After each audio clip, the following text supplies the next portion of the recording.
26, justement, vous allez les annoncer. Didier, je rappelle le principe, c'est par ligne et par ordre alphabétique. Allez-y, on vous écoute. Gardien de but, Hugo Loris, Mike Maignan, Steve Mananda. Défenseur, Lucas Digne, Léo Dubois, Lucas Hernandez, Presnel Kipembe, Jules Koundé, Clément Langlais, Benjamin Pavard, Raphaël Varane, Kurt Zouma. Milieu de terrain, N'Golo Kanté, Thomas Lemar, Paul Pogba, Adrien Rabiot, Moussa Sissoko, Corentin Tolisso. Attaquant, Wissam Ben Yedder, Karim Benzema, Kingsley Coman, Ousmane Dembélé, Olivier Giroud, Antoine Griezmann, Kylian Mbappé, Marcus Thuram. Et voilà les 26. Karim Benzema en France, Thomas Müller en Allemagne. La France et l'Allemagne rappellent leurs vétérans en vue de l'Euro 2021 de football. Bonjour et bienvenue sur Diaspora News. Ce qui n'était encore qu'une rumeur il y a 36 heures s'est donc concrétisé hier avec le rappel de Karim Benzema après plus de 5 ans de non-sélection en France consécutif à l'affaire de la sextape qui l'opposait à Valbuena et aux déclarations qui avaient été jugées inacceptables par Deschamps. Face à sa non-sélection, Benzema déclarait alors que Deschamps avait cédé à une partie raciste de la France, ce que Deschamps n'avait donc pas pardonné, et depuis plus de 5 ans donc, Benzema n'avait plus été rappelé, bien qu'il faisait montre de performance plus que satisfaisante en club. Pourquoi aujourd'hui?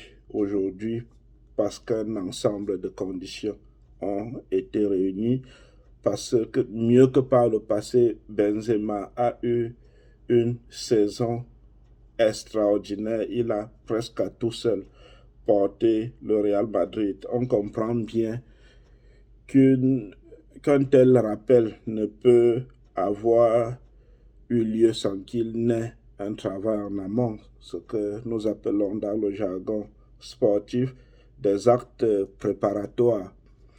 Il y a bien évidemment l'explication entre Deschamps et Zinedine Zidane, le coach de Benzema au Real, qui s'était brouillé. Deschamps et Zidane qui appartiennent au club France 98, le très puissant club France 98. Les deux s'étaient donc brouillés. Zidane, ne comprenant pas que quelqu'un qui est féru du ballon, un technicien de football comme Deschamps, choisisse pour des égos personnels de se séparer des services d'un Karim Benzema. Il y a bien évidemment eu l'instant décisif qui était l'explication entre Deschamps et Benzema. Les deux se sont rencontrés donc à Madrid en toute discrétion et ils l'ont bien caché. Ensuite, il y a eu une discussion entre Deschamps et ses cadres qui a facilité le retour de Benzema.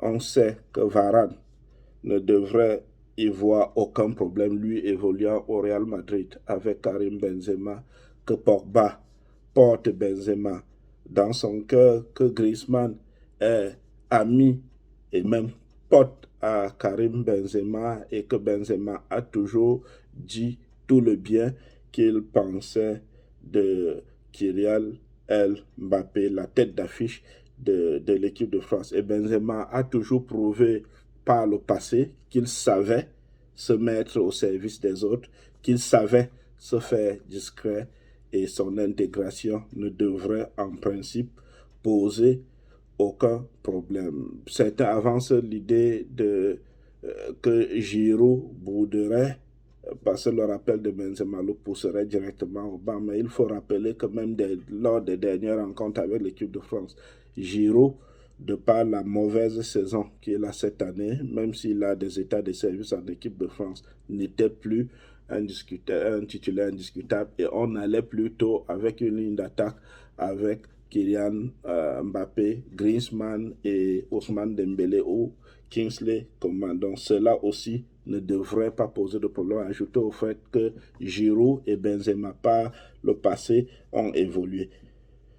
Deschamps a fait le choix qui semblait être le plus juste.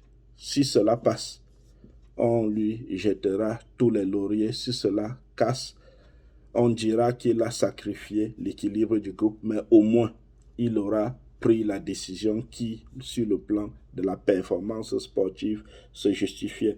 Du côté de l'Allemagne, sauf surprise, on aura aujourd'hui le retour de Thomas Müller et de Mats Hummels, eux qui, depuis 2019, avaient été bannis de l'équipe nationale.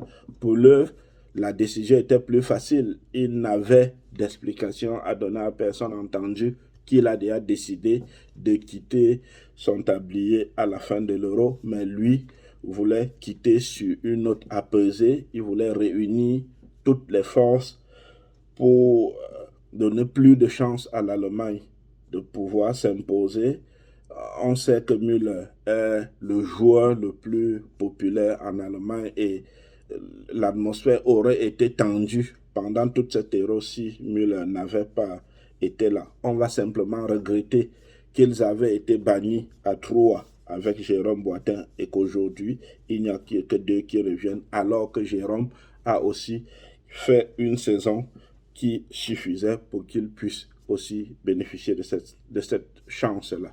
On va voir comment les uns et les autres vont pouvoir s'intégrer dans ces différents effectifs. Bonne chance à la France, bonne chance à la Mannschaft.